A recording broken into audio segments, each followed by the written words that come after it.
Amazing. Well, look, hello and welcome everyone. Thanks so much for joining us this afternoon for a deep dive into the latest wireless innovation, which is Wi-Fi 6E. I'm sure you've all heard lots about it. The plan today will be to go through a few bits about networking overall. I'll go through an agenda in a moment, and then we've got our very own Dan Jones here as well that's going to talk us through everything that's latest and greatest with Wi-Fi 6E. I guess a couple of housekeeping bits before we get going. So if you wouldn't mind sort of ensuring that you're on mute during the presentation, that would be really appreciated. There's going to be an opportunity to ask some questions at the end, do a Q&A session, and also the chat function here as well as here if alternatively you'd like to add some questions throughout, and we can get to those and make sure we cover those off at the end. So I think before we dive into Prezos, maybe we'll do a bit of introductions for everybody on here from an Atilic side of things. We won't go around and do all of our clients and prospects that are here as well. But from an Atilic side, firstly, my name is Dan. Nice to meet you. I'm Dan Green. I'm one of the sales directors here at Atilic. I'm going to cover off a little bit about our stance and what we're hearing in the market around networking in a moment. I think I'll hand to Ian next to do a quick intro. Yeah, hi everyone. So Ian Anderson, I'm Group Technology Director here at Atilic, and obviously I'm very super keen to do lots more business around wireless, and we've got a great speaker in Dan Jones coming up. So Dan, you can introduce yourself. Hi, I'm Dan. I'm a wireless engineer here at Atilic. I basically live, eat, breathe, sleep Wi-Fi, and yeah, that's me here. Who else should I pass on to? Yeah, just Claire. Claire. Hi everybody. So I'm Claire. I'm marketing manager for all things networking. So hopefully you enjoy the event I've put together today. But I've not heard anyone not enjoy a Dan Jones Wi-Fi extravaganza. So we've got that to look forward to. But yeah, thank you all for joining. Indeed. Thank you, Claire. Okay, right. Let me share my screen. And by the art of amazing technology, I'm going to hopefully still appear in the bottom of your corner of your screen. Is that working? Yeah. There we go. If I stand in the right place. So I'll put myself here for now, and then I'll move myself over so that I don't ruin the Atilic slides and the Atilic logo. So yeah, again, welcome guys. So the session today is going to be about essentially, hopefully, demystifying Wi-Fi 6E for you all. We've got the following agenda. So we'll start with a short prezzo from myself. As I said, give you a quick overview of what networking means to us at Atilic, some of the trends we're hearing in the market, and also, well, importantly, what we're hearing from our existing clients as well. Then we'll jump into all things Wi-Fi 6E, as I said, with our award-winning wireless expert, which is Dan Jones. Dan will then kick off into an intro to Wi-Fi 6E before delving into how to design a Wi-Fi 6E environment. And he's going to give some insight into the potential pitfalls, and considerations that you might need to make around that. And then to round off, Dan will look at Wi-Fi monitoring, and we'll give a bit of a demo on 7Signal platform that we use here at Atilic. So make sure we stay tuned for that. And then following the presentation, like I said, there'll be a chance for you to ask some questions before we close out the event. And I think we should be on track to close out no later than 5:30. So let's get started. So we looked at our 5 tech stack areas a few months ago and kind of went back and wanted to sort of have a real focus on what message we're trying to get across and what we're hearing from our clients. So we kind of named this our sort of go-to-market on this at the moment of seamless connectivity everywhere. Move myself over here. So why are we here? I guess today we're going to talk about sort of 2 to 3 fundamental things. How the world of work's changed over the past few years and the role networking has played in that change. We'll look at some of the topics that are top of mind for our clients and the wider market, the challenges they present, along with our view on what that means to organizations such as yourselves. And then finally, we're going to look at how Atilic can confidently guide you through identifying and overcoming these. So essentially with the aim to create the best possible experience for the people within your organizations. So the network's diversified, right? We're all probably aware of that. For decades, very little changed in how companies built their network infrastructure. Your users were located in offices and their apps and data were hosted in your own data centers. Connectivity was via leased lines or MPLS circuits and was secured by a centralized firewall.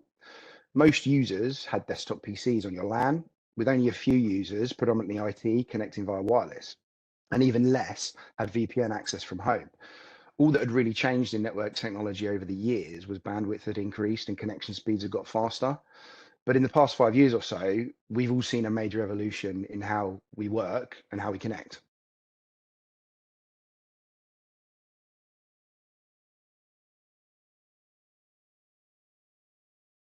So what has changed? Well, firstly, mobile working and cloud adoption has created huge opportunities for businesses in terms of productivity, mobility, and efficiency. However, however, the data no longer being transferred locally, but in the cloud and access from devices not necessarily owned by your organization, the opportunity for cyber acts has increased tenfold. The old way of working might have been more restrictive, but it was a lot easier to control. If you think about it, all of this, along with the increase of IoT devices on the network, it means that we've got to have much more robust security in place to handle that limitless accessibility. And then post-COVID, we now use our offices in completely different ways. So gone are rows of desks and in are huddle spaces, meeting rooms, hot desks, and social areas. And what's happened is video and wireless have actually now become the de facto communications and connectivity mediums. The focus now for organizations, including ourselves and hopefully yourselves as well, is to provide greater flexibility, speed, and agility to cater for those ever-changing demands. So, the network edge is essentially gone, and we're actually now in the age of software-defined, with observability being crucial to everything that we're doing. If you look a little bit deeper than that, we've also seen a huge increase in the use of SaaS applications and infrastructure as a service, not just across multiple clouds, but also across multiple regions.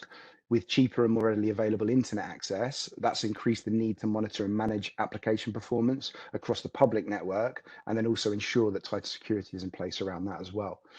We all know that SD-WAN addresses this. The big selling points for SD-WAN, for example, are reducing the costs versus traditional MPLS, increased resilience through the multiple active connections, that seamless connection to a multi-cloud environment, and of course, increased threat protection by enforcing security for apps and users.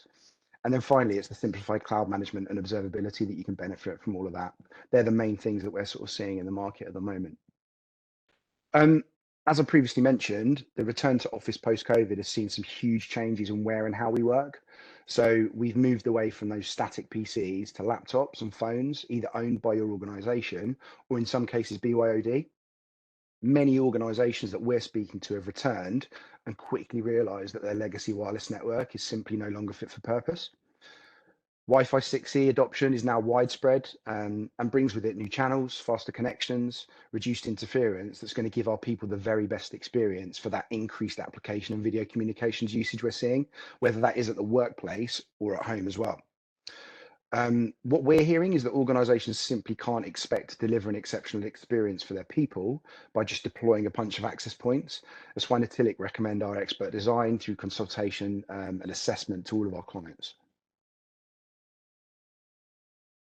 So we believe that providing that frictionless access to things your people need is pivotal to delivering those seamless digital experiences. So Natilic can help with pretty much all areas of your network. Some of you will be aware of this, some of you might not, so I thought I'd cover this off.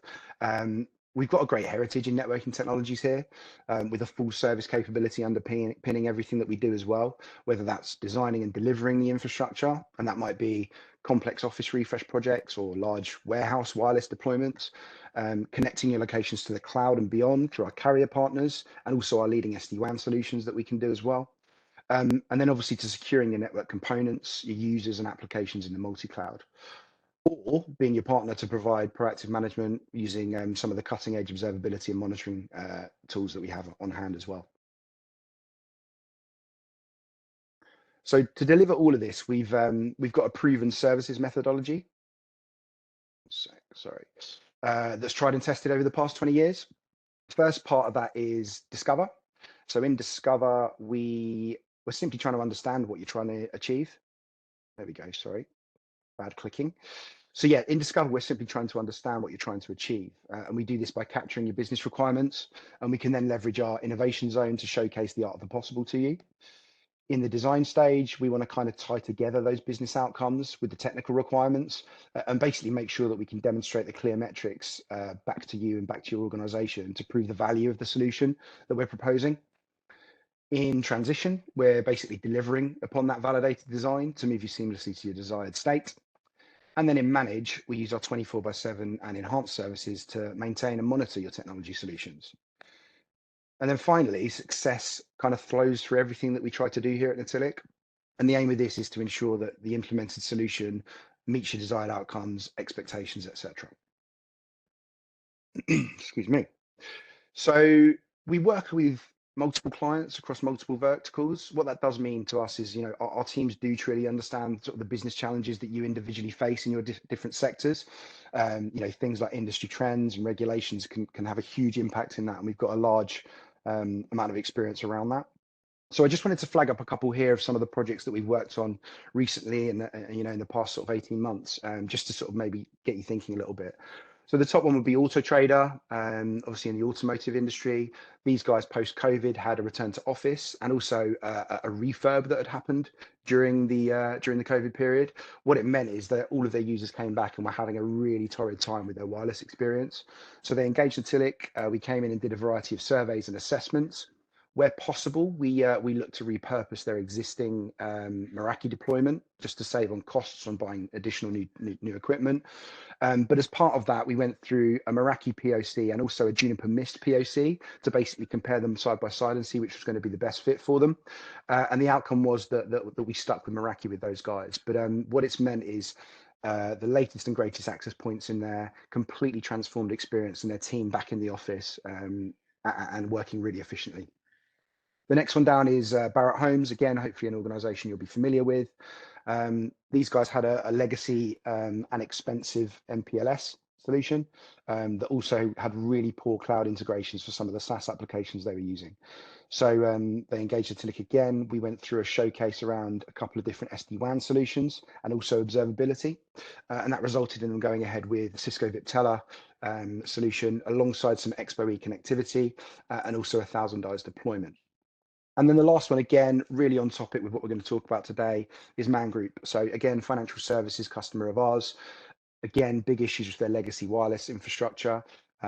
We refreshed, we looked at what they had at the moment, and those guys actually went ahead with a Juniper Mist Wi-Fi 6E deployment, completely transformed the user experience, and now a much more secure and reliable infrastructure in the office for them.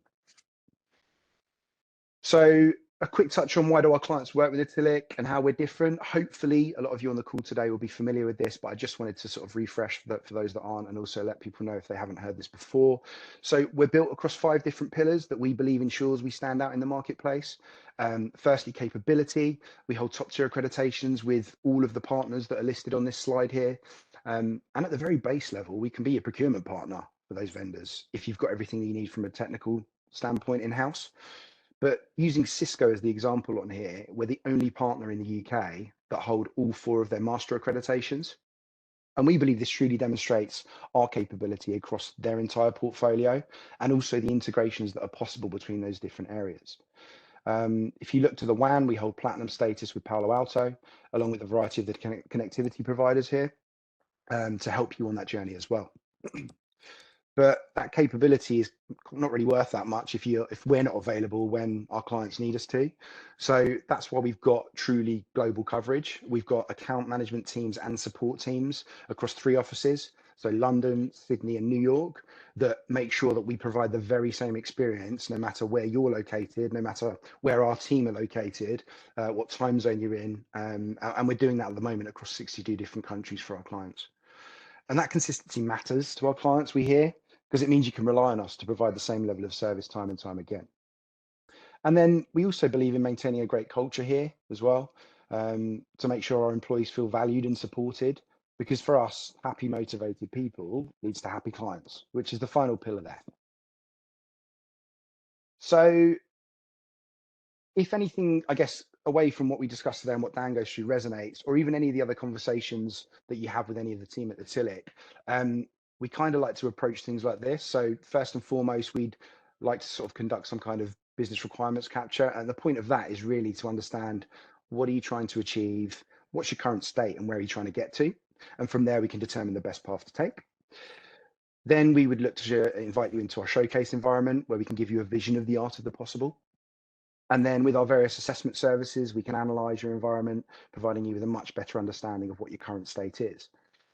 Or if we've already got an understanding of where you are and where you want to go, it may be that we go straight to a workshop to actually work through some solutions and make sure they're fitting in with your sort of business outcomes that you want to get from that. So that is all from me. That brings my bit to a close. Hopefully some of that resonates. Hopefully some of that's interesting. Plenty of time for Q&A about this or anything else at the end. But for now, I will hand over to Dan Jones. Hello. Yeah. Okay, cool. So let me share my screen. I don't know if I'm brave enough to put myself in front of the screen, Dan, like you were. Go on then. Go on. Let's give it a go. Why not? Never done it before. Let's see what happens. Here we go. Right. Okay. This should now share. Here we go. Okay, yeah, so I'm here to talk to you about Wi-Fi 6E, what it is, what it does, how it works, how we can make it work for us. So hopefully this will be useful. If I move around a bunch, it's just because I like to move around a bunch. If you want to get in touch with me directly, I'm on Twitter. There's my email address as well. Do feel free to contact me. I may pass you on to someone else within the Tillich. I'm normally pretty busy, but happy to get questions. If I can help, I will. Okay, right. Next slide. There we go. Introducing Wi-Fi 6E. Okay, so let's take a look at what Wi-Fi 6E is. What's the difference between Wi-Fi 5, Wi-Fi 6, Wi-Fi 6E? Where does this all fit? Why has it got this weird name? What's coming next? All that type of stuff. So the first thing that I kind of am battling against all the time, right, is people calling Wi-Fi 6E Wi-Fi 6 and people not knowing what the E is and what it does and all that kind of stuff. And it is really confusing, right? But I think the first thing that I kind of want to pull out is that Wi-Fi 6E isn't Wi-Fi 7. Wi-Fi 7 is later. It is coming. It's probably 3, 4, 5 years out. Don't worry about Wi-Fi 7 yet. We're nowhere near it. They can't even agree on what's actually going to happen with Wi-Fi 7, let alone anyone actually developing anything that works. So don't worry about Wi-Fi 7. Wi-Fi 6E is here and it's massive. There's a massive change. So I think that the first thing to say is that this screen here that I'm giving you, like, what's the difference? Okay, OFDMA, BSS coloring, target wait time. This is all stuff that we were promised with Wi-Fi 6, right? This is stuff that we were kind of told is like the amazing thing about if you move to Wi-Fi 6, you'll get all this stuff. And that's true. We do have this stuff available in Wi-Fi 6. The problem is we have a bunch of legacy clients. We have a bunch of old things that are in there that are stopping this from happening, right? Because if older devices are talking, they're taking up the airtime and they stop these things from happening. So things like where we've got OFDMA, this is an amazing bit of technology that effectively Wi-Fi is stolen from cellular, right? Where it allows us to take the 20 megahertz wide channel that we've got and chop it up into smaller pieces so that we can say, rather than this voice client who's only using a tiny amount of bandwidth, rather than them taking up the whole channel, let's let them use a little bit and then we can still use the rest of that channel for someone else to send some data. So that's OFDMA. But again, that only works if you don't have an old client who's using OFDM, which is the kind of modulation we had before OFDMA. If they're sending it using that older thing, it's going to have to use the whole width of that channel, everything that's in that channel. So we do see OFDMA working in 5 gigahertz, but almost very rarely. It kind of works sometimes, but we can't rely on it. So things like BSS coloring. This is supposed to be, again, one of these game-changing things about Wi-Fi 6 that we saw, where effectively what that does, if we've got an AP here that's on channel 36, and we've got another AP that's a bit further over that's on channel 36 as well, obviously that's a problem, right? Because this AP and all the clients that are on this AP are talking, and then this AP with all the clients on this AP are talking as well. Now they have to wait for each other, otherwise they'll collide. So what we end up with is, you know, a bunch of clients over here, a bunch of clients over here, because they're on the same channel, all having to wait for each other to talk. What BSS coloring was effectively set up to do was to say, right, okay, we've got this one here, we've got this one here, we've got a really dense environment, so we've got, you know, we have to reuse these channels, we've got no choice. What BSS coloring was effectively saying was, this channel here, you're blue, this channel here, you're green. So if you hear anything green, blues, you can ignore it and just talk over the top of it. Now, again, that was something that we were supposed to get with Wi-Fi 6, which hasn't really come through yet. And again, it's because we've got all these older clients that can't distinguish between green and blue. So they just hear traffic and they have to back off, wait, not talk. So this was the main problem that we had with Wi-Fi 6, right? We had all these amazing new features, but we couldn't really use them. And this is the amazing thing about Wi-Fi 6E. Wi-Fi 6E is effectively giving us this extended range, right? The E is for the extended range. And so that means that E is Wi-Fi 6 in 6 gigahertz. Now, it would have been a bit weird to say Wi-Fi 6 in 6 gigahertz. That's why they called it Wi-Fi E. But what you'll see is that Wi-Fi 6 is effectively the 802.11ax standard, right? So that's what's working across all 3 bands that we've got now.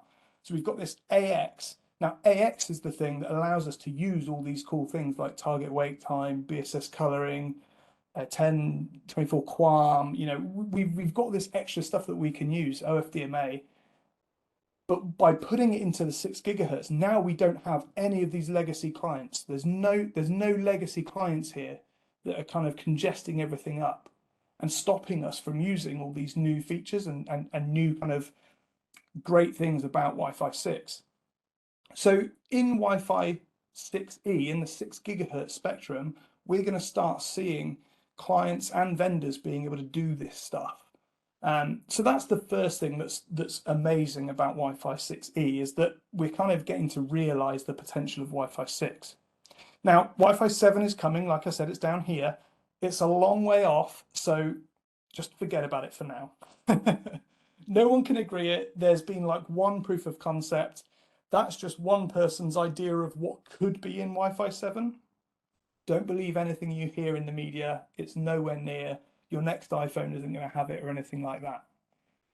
Okay, so we're now at this stage, right, where we've got this new 6 gigahertz. So let's explore that a bit. What I want to do is just show you what we have now in terms of both from the US side of things, but also from the EU, the UK, and the rest of the world that has different chunks of this spectrum available.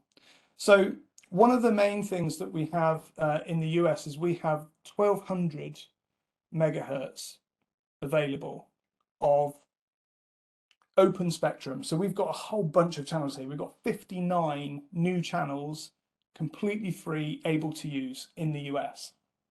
So we're able to kind of chunk this up quite nicely, and what will become default is actually this 80 megahertz wide channel in the US, because we've got so many channels that now we can have 14 decent channels, but they also get the advantage of OFDMA, and they also get the advantage of BSS coloring. So we can have 2 APs on the same channel now, that we've got a green one, we've got a blue one, we've got a purple one, that traditionally in 5 gigahertz we wouldn't have been able to have, because they would be talking over each other and stopping each other from communicating. Whereas now we should be able to put these, as long as we design it well, we should be able to put these within range of each other and it not cause a problem.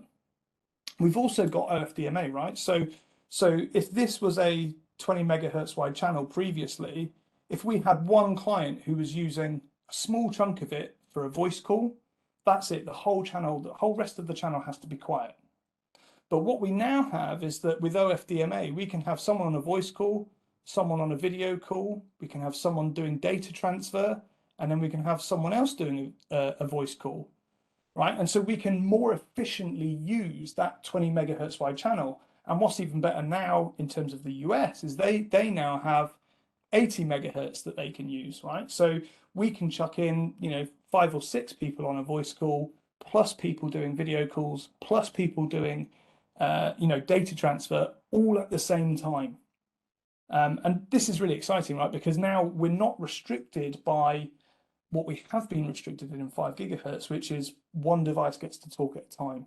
Now wireless is going to work much more like cellular traffic, where you can have multiple devices doing things at the same time. So in the US, because we've got all these channels to pick from, that's why we're able to do these massive big channels, which is also going to give us really good speed test results, which, let's be honest, that's what most people are looking at, right? They do a quick speed test. Am I getting blazingly fast speeds? Well, yeah, in the US with 80 megahertz wide channels, you will do. So what do we get in the EU and the UK? And obviously other places around the world as well? They're going to have different size chunks of spectrum available. Now, in the UK, for instance, we've got 500 megahertz of space available. So we've got 700 megahertz less than in the US. That's at the moment. There are talks about opening up that 700 megahertz. There are talks about licensing that off, quite cheap licenses and things like that. So we'll have to see what Ofcom do.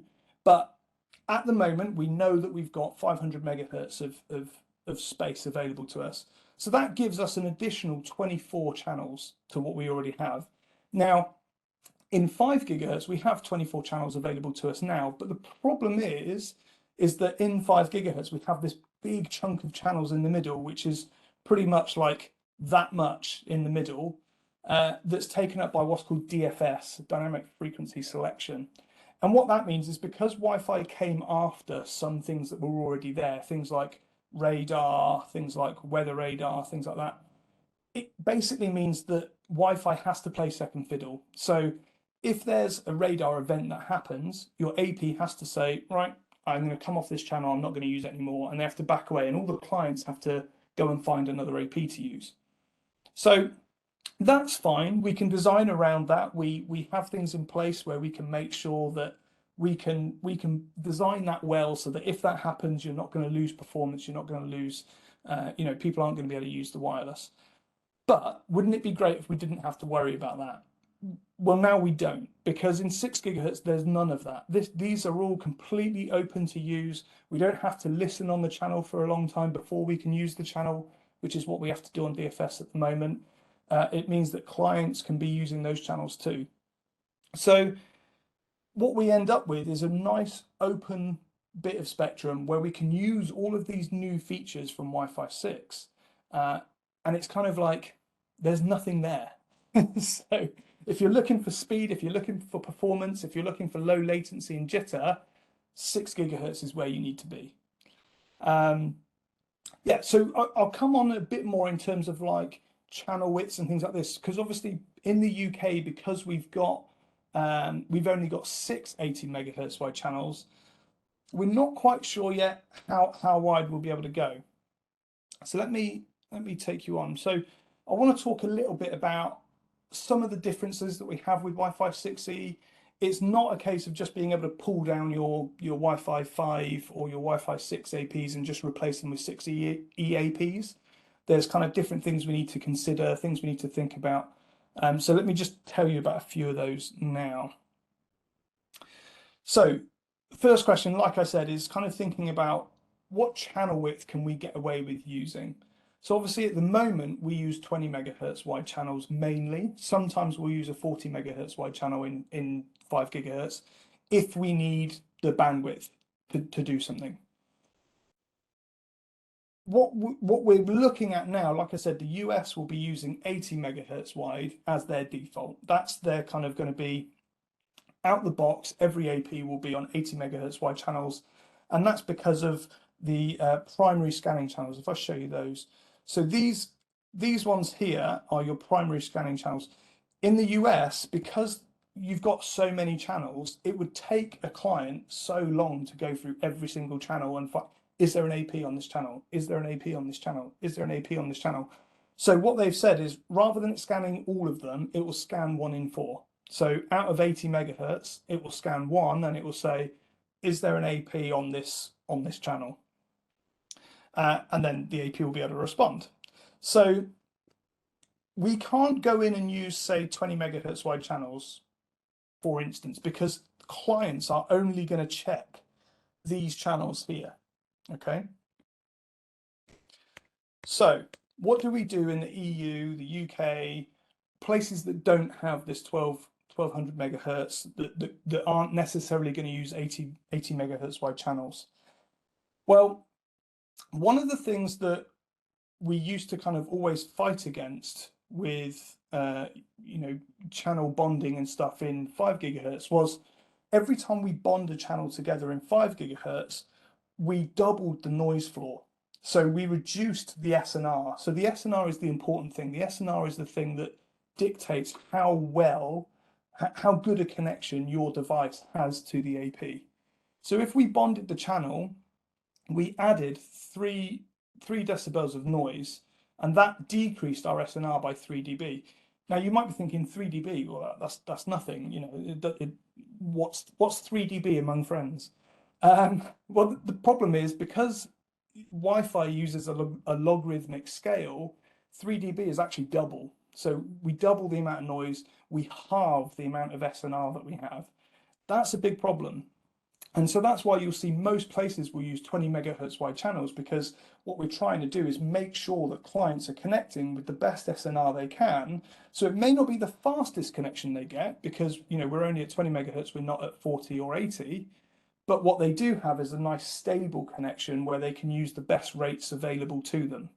What most clients will do is they'll start at the top rates, they'll talk to an AP, and then they'll get slower and slower and slower and slower until they get a stable connection.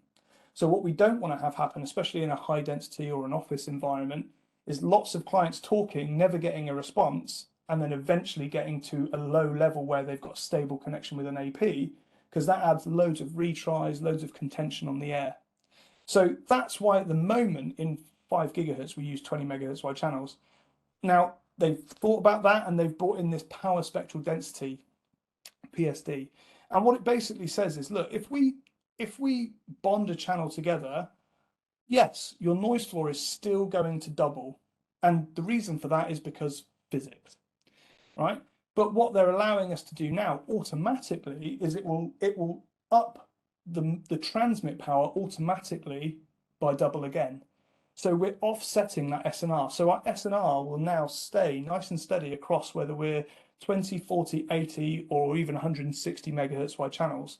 So we've lost that penalty that at the moment we're having to deal with in 5 gigahertz. So this is a really important thing that I think a lot of kind of non-Wi-Fi people don't really understand. This is going to make a massive difference to being able to have not just high bandwidth, but not very reliable, which is what we have at the moment. Now we'll get high bandwidth and high reliability in 6 gigahertz. And that's what's really important. So going back to the question of, okay, what kind of channel sizes do we think we're going to have in the UK? What speeds can we expect? I think the average, the thing that we'll probably use most will be 40 megahertz, because we still need to have as many channels as we can, because we can't have, even with BSS coloring, we can't have 2 APs too close to each other, because again, that will reduce the SNR that we get for the clients. So I think 40 megahertz is a safe bet for us to use, which does mean that effectively for free, we get double the speed that we would have on 5 gigahertz. So Wi-Fi 6 was never about more speed, getting things quicker and faster. Wi-Fi 6E actually allows us to do that, which is an amazing thing.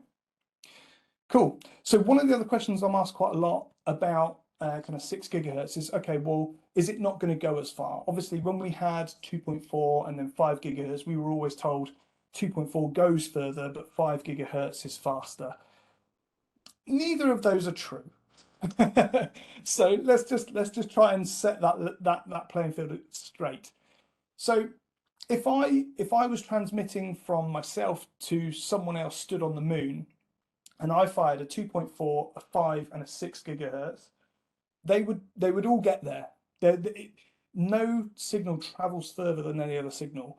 What does happen is that 2.4 attenuates less as it goes through material. So if you go through a brick wall, it will be stronger on the other side if you've used 2.4. It will be weaker on the other side if you've gone through at 5 gigahertz. And if you use 6 gigahertz, it might not even get through.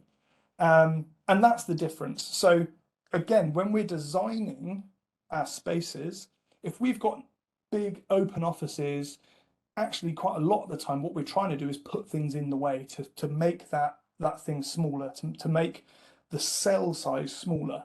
And the way that we can offset it from this graph here that I've shown you is there's effectively like a 6 or 7 dB difference between 2.4 and 5.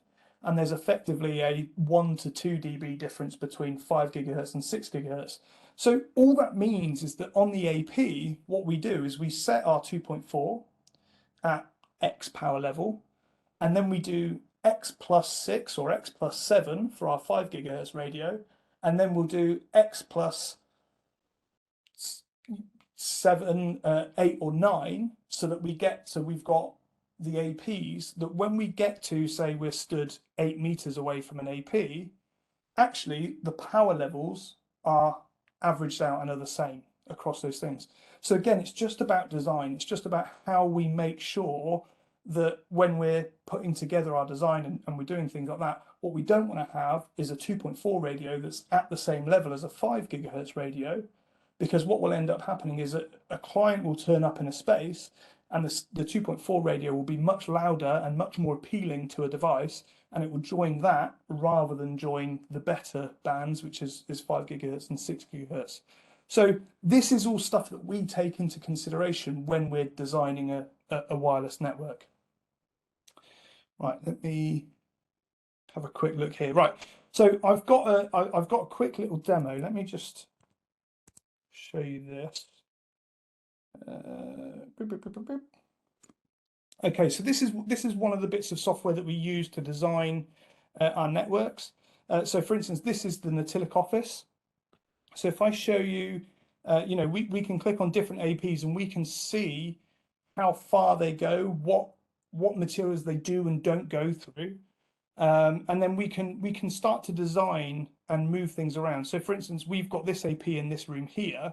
Now, if I was to kind of go, oh, okay, well, we don't want it in this room for aesthetic reasons, let's move it into this room. What we can see is that we then get a lot of bleed through into this space here, right? Which is what we're trying to avoid, because we want clients to connect to this AP or this AP or even this AP. So if we put that AP there, we can see that we're now bleeding through into this space. So by making sure that we know the attenuation values of the walls, that we know the attenuation values of the materials that we're designing in, we can make sure that when your client comes in, we can make sure that, so say if we're using an iPhone, so iPhone steps out of the lift, and then you can see, right, okay, this AP is a choice for it, this AP is a choice for it. As we move through, you can see how the client will then see other APs and move to those APs. Now, this is all stuff that we can use software to kind of see how things are going to work, how clients are going to make decisions about which AP they connect to. And this is what we use, right, to make sure that when we install something, it's going to work the way we expect it to. And a lot of the time, what we're trying to make sure is that the client has options, right? The client has choices. What we don't want to have happen is a client come into a space and it only has one AP to choose from. Because if it only has one AP and that AP is really busy, it's going to have a poor experience. If someone's on a phone call and they're walking through a place and they connect to that one AP and it's already busy, it's already overly utilized, every user is going to have a bad experience. If we've got 2 or 3 APs, we can use different amendments within wireless, like 802.11v, where it can see how loaded up that AP is. So as it walks into a space, it can go, right, this is the loudest AP that I've got, but it's at 80% utilization. There's another AP over there that's at 40% utilization, and there's an AP even further away that's at 2% utilization. Well, intelligent clients will actually connect to the one that's actually furthest away with the lowest signal, but it's got the lowest utilization, so it knows it's going to have a better experience on that AP. And that's all stuff that we can use our software to kind of demo out and make sure it works the way that we're expecting it to. Cool. So there's a few extra things that are massive about Wi-Fi 6E, and I just want to quickly look at those, right? So one of the biggest things is that it's got much better security. So we're looking at things like WPA3 right now. So rather than using like a PSK, this is now using SAE, which is simultaneous authentication of equals, which basically will stop things like offline dictionary attacks from working, which is massive. Another thing that we have, much more secure. So another thing that we have is in Wi-Fi 6E, we don't have any more open networks. So no more guest networks where there's no password, you can get in, everything's unencrypted. What we now have is OWE, which is opportunistic wireless encryption. And what that means is that every single device and AP has an individualized encrypted connection between each other. So previously with guest networks where you either had a completely open network where nothing's encrypted, or you had a network where it was encrypted, but everyone who had the same password, the guest Wi-Fi password, could unencrypt each other's data. What OWE gives us now is every single device is encrypted, but there's no password. So it's much better for guests to connect to because there's no effort, there's no QR code to scan, there's no password to type in. It just connects without issue, and they're safe and secure, which is massive. So those new things I just wanted to highlight because security is a big, massive thing. And the reason why we're able to do this in Wi-Fi 6E is because we don't have any old clients. We don't have any legacy clients that can't do this new stuff. And this is why it's going to be such a massive game changer in terms of security and in terms of what we're able to do with the technology. And then I guess the kind of last thing I wanted to leave us with in terms of the Wi-Fi 6E piece was, okay, well, when do we need to get this done by? Well, it's already here. Apple just brought out the new iPad Pro that's got Wi-Fi 6E built in. And now that Apple's done it, everyone will do it, right? So we already had the flagships from Samsung, we already had the flagships from Google, the Android phones that were doing it. There's obviously a couple of Intel NICs that can do it as well. But you know, it's here. Devices are going to start using it. Every Apple device from here on in will probably have a 6 gigahertz card in it from now on. And you know, you don't need to wait to for your next kind of hardware refresh cycle. You can go out and buy Wi-Fi 6E cards to put in your existing laptops right now. So it's available for us to use. You know, we have the APs, we have the clients. It's free, open spectrum that virtually no one is using at the moment. And if we can get in there quickly, we probably should. Cool. So I think the last kind of thing that I wanted to just kind of highlight was this is all great. You know, we can get a new design done, we can get all this stuff put in place, we can make sure that we've got all this stuff working, but how do we monitor it? How do we make sure that our clients, our customers, you know, our staff are having a really good experience on the Wi-Fi? And our solution for that is 7Signal. We partner with these guys. It's an amazing bit of software. So I just want to really quickly just show you a quick demo of the Mobileye software. So this is effectively what 7Signal Mobileye is it's just an agent that you install on your devices. It could be Android phones, it can be Android tablets, barcode scanners, it can be Windows laptops, it can be Mac laptops, it can be Linux machines. You can install this Mobileye software onto those things and you'll get an overview. Now this is just my personal Mobileye 7Signal setup. So what you'll see here, so Theodore is my home location. If you see anywhere that says unknown location, it's normally Starbucks or somewhere else that I haven't set up. So this is my network. Wi-Fi want to be on you. Don't know why, it just is. And then this is my MacBook here. So if I show you the devices that we've got, one of the nice things about the licensing model with the 7Signal Mobileye is that you can install it on as many devices you want, unlimited devices, and then effectively you choose which ones have the active licenses on them, right? So we can go. You can see here I've got this many devices, but I've only got active stuff on 4 of them, right? So if we go to my M1, this is the machine I'm using right now, we can have a look back over, say, the last 7 days and just see everything that's happening with a really nice, easy, clear to see kind of traffic light type system, okay? So we can see here the Wi-Fi quality, the 7MCS, is effectively their way of being able to just really quickly show you score out of 1 to 11, what's kind of experience is this user having. So if you see green the whole way through, great, that user's having a great time, no issues whatsoever. And you can click on this and you can see, right, so I'm here, you can see it's done a quick scan of all the networks around me. I can see all the different networks that we've got here. I can see the next loudest access point. It will even do things like make sure that it will highlight to me, has the device roamed well, or am I connected to an AP that isn't the loudest it can?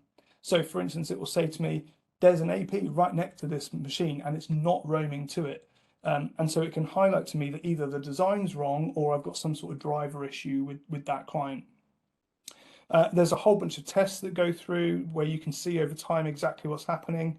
So we've got some latency here against this thing that I'm testing, but I can see at the same time I'm testing against Google and I've got no latency issues whatsoever. I can see that I'm testing against Azure and I've got no issues whatsoever. Oh, I just accidentally clicked off that. Yep. So we can see all this. The other thing that we can see is which AP we're connected to, right? So the upstairs AP, the whatever AP that is, the kitchen AP, and then the upstairs AP again. So we can start to see exactly where people are moving around and how they're moving around and things like that, which again is really useful. We can make sure that people are using things like Wi-Fi 6. Are they using Wi-Fi 6 or is it getting downgraded because there are other clients around that are doing that? What's the data rate? What's the signal? What's the SNR? So we can make sure that we're within these kind of SLAs that we've got. We can also do throughput testing, right? So if you've got a DC or you've got something on site that you want to test, as well as some off-site things like Azure or Google, you can be testing those things all the time. And where this works and where this demo kind of doesn't work is that I've only got one client here that I'm showing you this. If you've got this across 300-400 clients across various locations, you can start to see patterns that are emerging across, is it something internal that's the problem? Is it something that's external that's the problem? Is it something to do with a particular model of device? So if I go to platforms here, I can see, right, the Wi-Fi experience, I've only got 2 machines. I've got my Mac and my Windows machine. My Mac is having a great experience. My Windows machine, not so much. I mean, I probably could have told you that in the first place. But what you'll see is that Windows, it will then break it down to kind of, who makes it, the model that make it, the actual wireless NIC that they're using. But then not only that, it'll actually give you the driver version that wireless NIC is using. And what I've seen loads of times is where you've got the exact same hardware, the exact same, network, things like that. And you've got some clients that are on the latest driver version and they're working really well. And then you've got a couple of, handful of devices that are on a driver version that's 3 or 4 versions old and they're having a terrible time. And actually, how great is that? Because it's not a Wi-Fi problem. We know that all we need to do is go in, update those drivers, and those users are going to have a much better experience. Cool. So I don't want to take up too much more time showing you those things. So let's move on to, hopefully my timing is right, a Q&A. Is anyone jumping in or am I doing this? I think we can all give you a hand, Dan. So yeah, no, perfectly on time. Perfect. So yeah, I guess that's kind of everything from a content perspective we've got to share with you all today. So now is really just to open up the floor, and if you have any questions to just ask away, really. So you can either type them in the chat if you would like, or just unmute yourselves and just ask us. Yeah.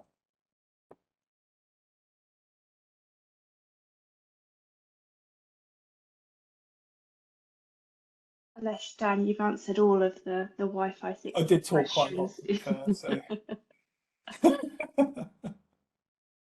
Yeah, quite possibly. Has anybody? I know Vas, you posted in the chat that you are a big fan of Seven Signal by the looks of things. Has anybody on the call not seen Seven Signal before, not heard of it?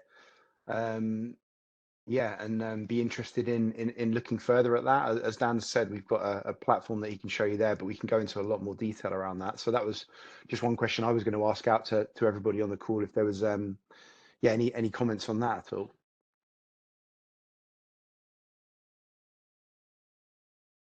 Everyone's been very quiet. No one wants to unmute and step up. Oh, we've There got we a go. Got question one in the chat. chat. Yeah, so let me just grab that. So we've got a couple actually. So Vas has asked best use cases for Sapphire Eye. Okay, yeah, cool. So a really good use case for the Sapphire Eye. So the Sapphire Eye, if people aren't aware, that's Seven Signal have like a sensor. So it almost looks like an AP that you install. And it's basically it will test kind of 5 to 6 APs that are in that area, and just it will connect to them. It will effectively do like a suite of tests pretending to be a client.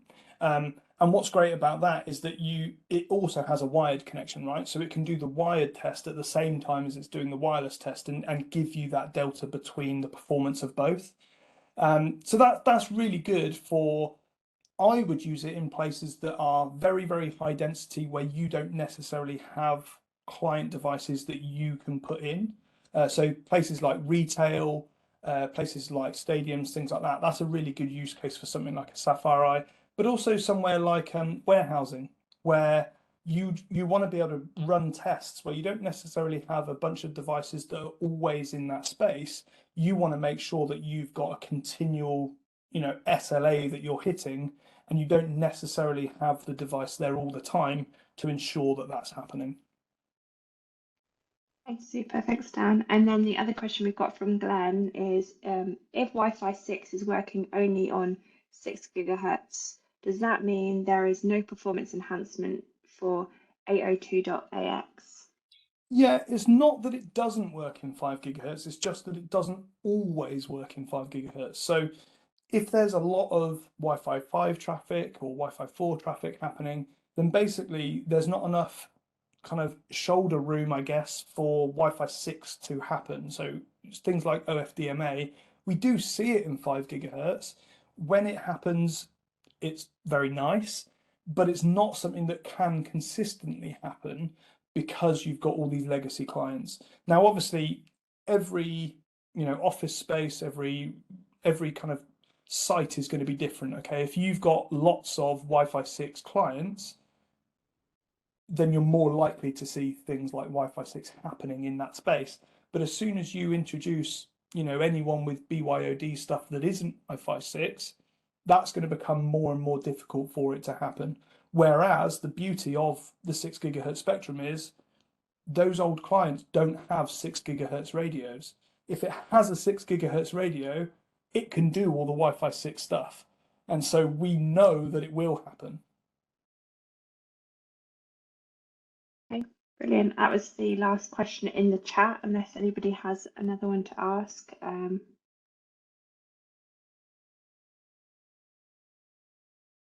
think that might be. I'm available for birthday parties as well, if anyone's really excited to hear about Wi-Fi non-stop. So feel free to reach out. Dan, just a quick question. What about the power requirements for PoE when it comes to Wi-Fi 6E? Yeah, so that's something that's well worth looking at. So again, in that design software I showed you, we can actually use that design software to give us the power requirements. One of the AP, every AP has different power requirements, but we can also put into that software things like your existing switch infrastructure, and it will tell us, okay, do we have enough power? Do we not have enough power? Some of these Wi-Fi 6E APs could use up to 90 watts of power, which is massive. So there are some requirements. Now, a lot of the vendors are doing quite clever things, like they'll downshift the 5 gig port to a 2.5 gig port, or they'll downshift it to a 1 gig port, or they'll turn off the USB power or something like that to help you get within the restraints of your existing PoE infrastructure. But PoE is definitely something that we would need to look at when we get to that design phase of setting out how we're gonna set up the network. Yeah. Thanks, Sebastian. Thanks, Dan.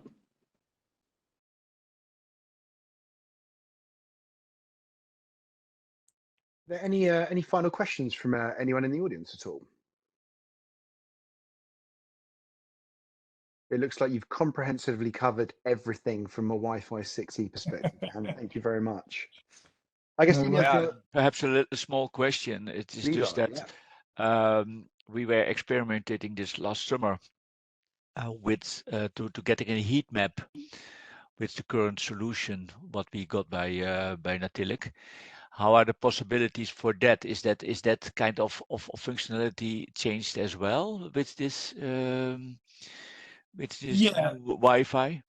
Yeah, so we do have we have new 6 gigahertz capable equipment, so that we can create these heat maps. So whether that's seeing what's there at the moment, we use Ekahau Sidekick 2 to gain the measurements from the 6 gigahertz. We also use NetAlly Etherscope NXGs, both of which have this 6 gigahertz radio, right? So we can see what your existing environment is like.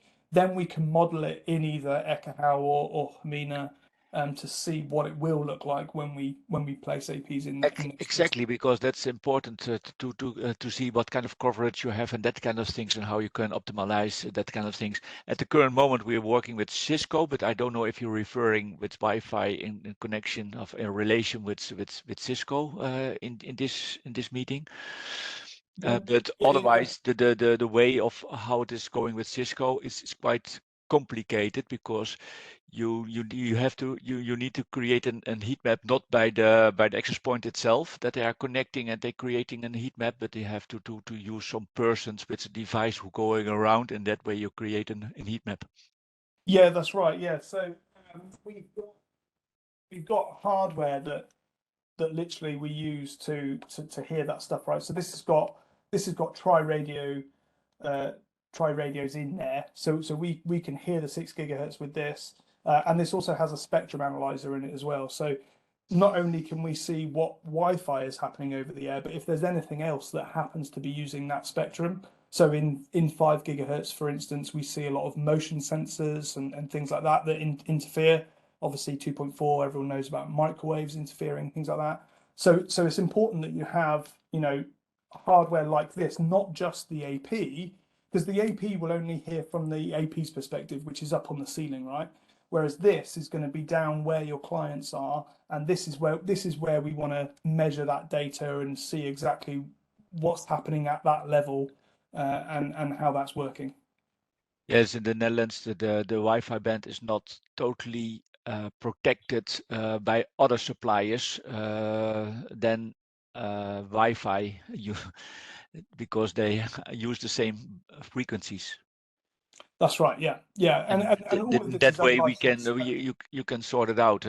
You can. Yeah, exactly. Yeah. Because it's unlicensed spectrum, anyone has the ability to use it, right? And one of the good things about Wi-Fi is that it's so good at kind of stepping back and saying, I don't want to trample on anyone. But that's also one of the bad things about it, right? So if it hears something that's using that spectrum, it will just wait. And while that's good because it means we're not interfering with anyone else, it does mean that we're very susceptible to people interfering with us.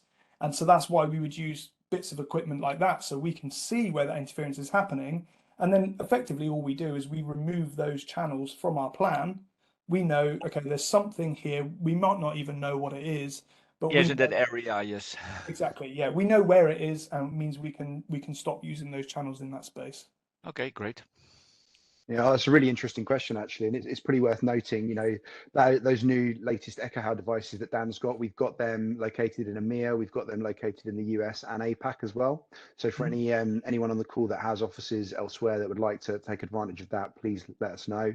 And yeah, you know, it sounds like you're speaking to Cisco about it at the moment, Art, but if you did want us to work on doing some kind of assessment or survey for you, we could create that. Maybe we could get you a demo report as to what the actual output of that would look like. And that, as part of that service, Dan and one of the team would actually talk you through exactly what, you know, what his best suggestions would be off the back of that. And you'd own that report at the end. It's completely vendor agnostic, right? So if you wanted to then build a Cisco solution, build a Meraki solution, build a Juniper solution, either with Natilic or another, you know, any of your other partners you work with throughout the globe, then yeah, that would be pretty useful, I would imagine. So please let us know if that's of interest. Okay, thanks. Awesome. Any other questions at all from anybody?